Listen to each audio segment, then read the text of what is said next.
everyone, welcome to 22nd lecture of Introduction to Computing with C++। आज के lecture में हम लोग जो अरिथमेटिक ऑपरेटर्स हमने पढ़े थे उसकी कुछ एग्जांपल डिस्कस करते हैं कि उसको एफिशिएंटली हम किस तरीके से किसी प्रोग्राम के अंदर यूज़ कर सकते हैं।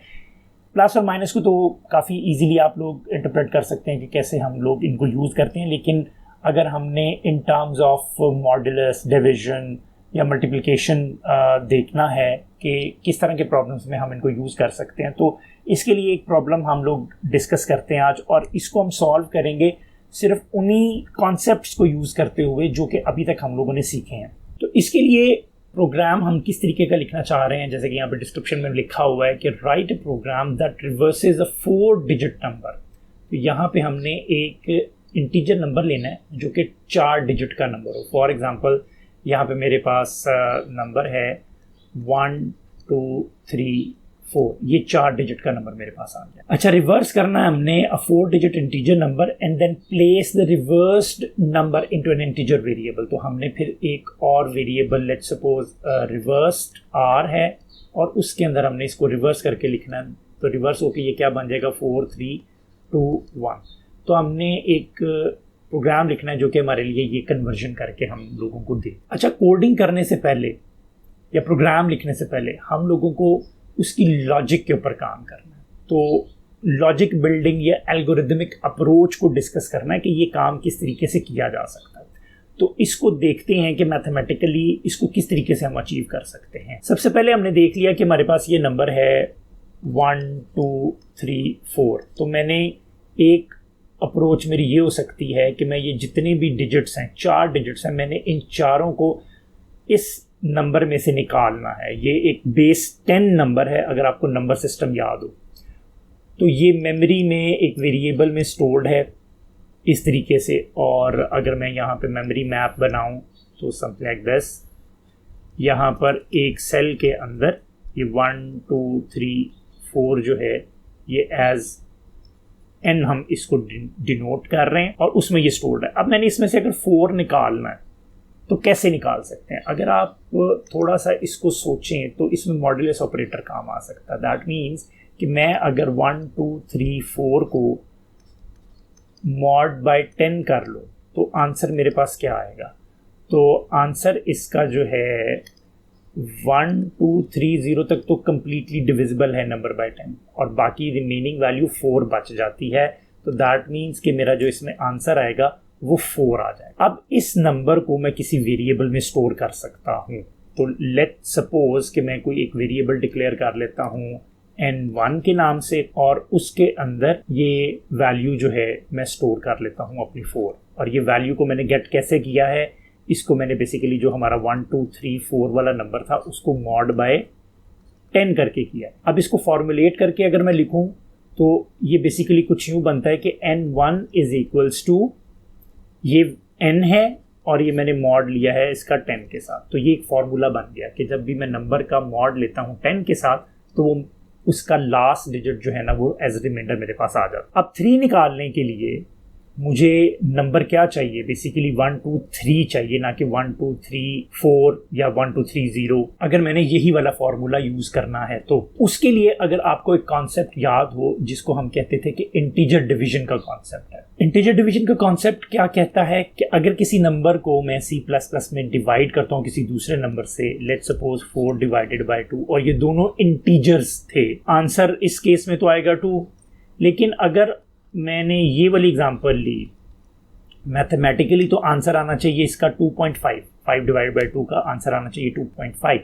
लेकिन अगर ये दोनों इंटीजर्स हैं तो इंटीजर डिवीजन क्या करेगा कि इस पार्ट को, जो कि डेसिमल पार्ट है, ये वाला जो पोर्शन है इतना वाला, इसको ये निगलेक्ट कर देगा और सिर्फ होल नंबर आंसर जो है ना वो रखेगा। तो इस चीज को हम कहते हैं इंटीजर डिवीजन। तो इस फिनोमेना को हम यहाँ पे इस प्रॉब्लम में भी यूज कर सकते हैं। अब मेरे पास ये जो नंबर है 1 2 3 4, अगर मैं इसको डिवाइड कर लूँ 10 पे तो क्या आंसर आएगा? तो मैं कर रहा हूँ 1 2 3 4 डिवाइडेड बाय 10।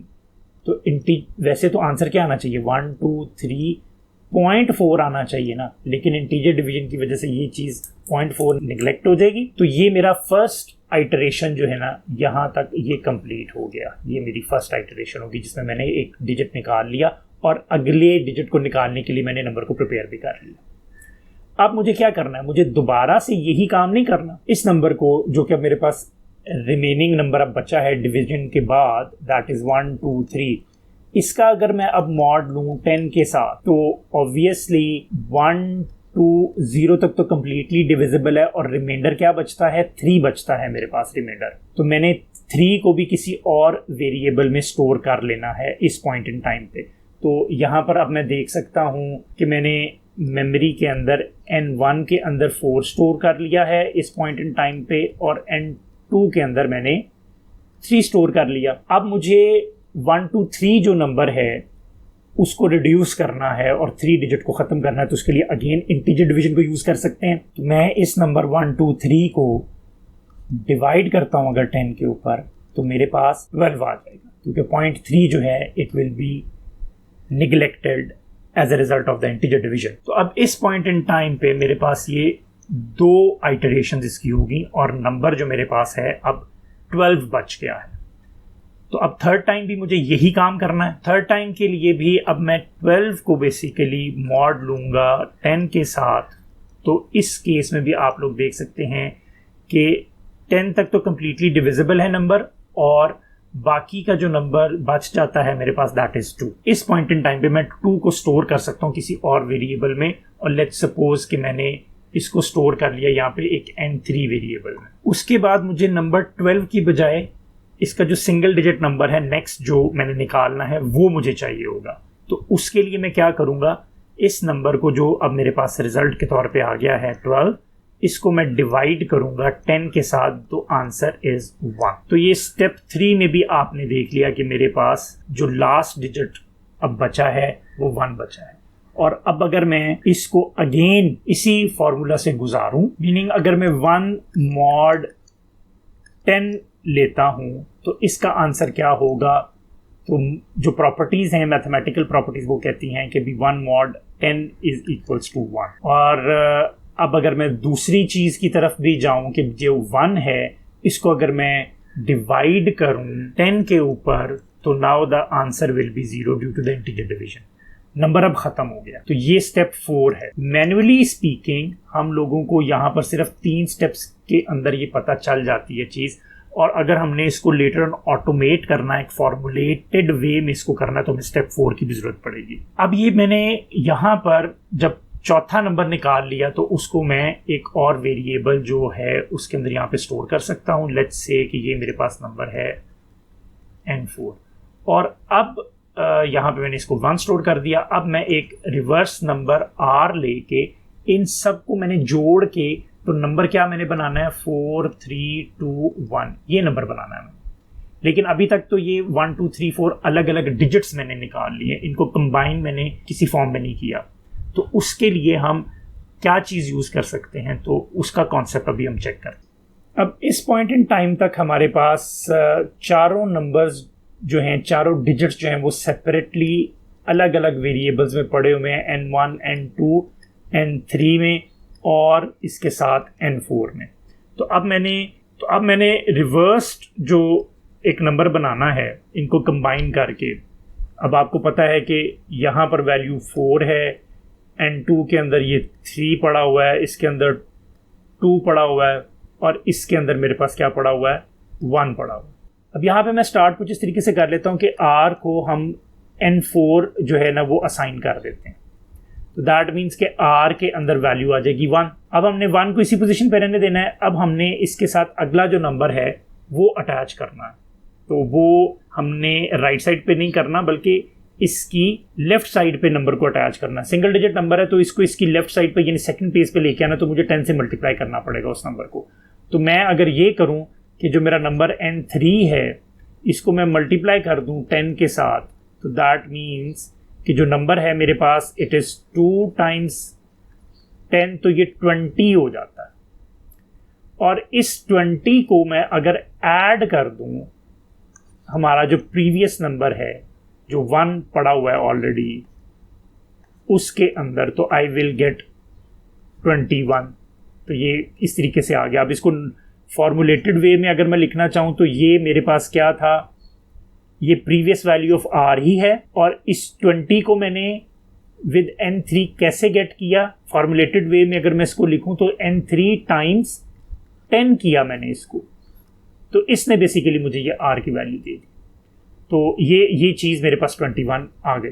अब n2 को अगर मैं देखूं तो वो थर्ड प्लेस पे मैंने लेके आना है। दैट मीन्स के इसी फॉर्मूले के अकॉर्डिंगली मुझे क्या करना पड़ेगा कि r की एग्जिस्टिंग वैल्यू लूंगा, n2 को मैं मल्टीप्लाई किससे करूंगा, 100 के साथ उसको मैं अब मल्टीप्लाई कर दूंगा। इसको इवैल्यूएट अगर मैं करूं तो r की एग्जिस्टिंग वैल्यू 21 है, और n2 के अंदर क्या पड़ा हुआ है, मेरे पास 3 पड़ा हुआ है, और इसको अगर मैं 100 के साथ मल्टीप्लाई करूं तो ये बन जाएगा 300 प्लस 21, तो 321 बन जाएगा। लास्ट वैल्यू जो फोर्थ डिजिट है उसको मैंने अगर इनकॉर्पोरेट करना हो इस सारी चीज़ के अंदर, तो उसको मैं कैसे कर सकता हूँ, same thing I will be repeating here. तो r में r की एग्जिस्टिंग वैल्यू को देखेंगे, और जो n4 है उसको मैंने अब 1000 के साथ मल्टीप्लाई करना। 1000 के साथ जब इसको मैं मल्टीप्लाई करूंगा तो इसको अब अगर हम वैल्यूएट करके देखें तो ये 321 है, और इसके अंदर क्या चीज़ पड़ी हुई है, 4 पड़ा हुआ है, और इसको मैं 1000 के साथ जब मल्टीप्लाई करूंगा तो ये 4000 प्लस 321 जो है ये 4321 बन जाएगा। तो ये नंबर अब आपके पास रिवर्स हो गया है। तो अब आपने लॉजिक चेक की कि इसके अंदर हमने लॉजिक बेसिकली बिल्डअप कर ली है कि किस तरीके से मॉड को और डिवीजन को यूज करते हुए हम इंडिविजुअल डिजिट्स को सेपरेट आउट कर सकते हैं, और बाद में मल्टीप्लिकेशन और एडिशन को यूज करते हुए हम किस तरीके से उन नंबर्स को जोड़ सकते। अब अभी तक तो ये सारे मैनुअल स्टेप्स हैं, जितने भी स्टेप्स मैंने यहाँ पर लिखे हैं, लेकिन जब हम कुछ मजीद कंस्ट्रक्ट्स को पढ़ लेंगे, हमने यहाँ पर देखा ना कि एक ही तरह की चीज रिपीट हो रही है। फॉर एग्जांपल यहाँ पे बार बार मॉड और डिवाइड एक ही पैटर्न से हो रहा है, तो कुछ आइटरेटिव वे में आ रही हैं चीजें। इसी तरीके से यहाँ पर भी हम मल्टीप्लिकेशन में एक पैटर्न हमें नजर आ रहा है, तो कोड एक लिहाज से रिपीट हो रहा है। तो ऐसी चीजों के कंस्ट्रक्ट्स को जब हम पढ़ेंगे तो तब इसको एक बेहतर पोजीशन पे भी हम कोड कर सकते हैं। अगले लेक्चर में हम इसको C++ के अंदर इस लॉजिक को जो हमने यहाँ पे बिल्ड किया उसको कोड करके देखेंगे। तो आज के लेक्चर में इतना ही, मिलते हैं अगली वीडियो में।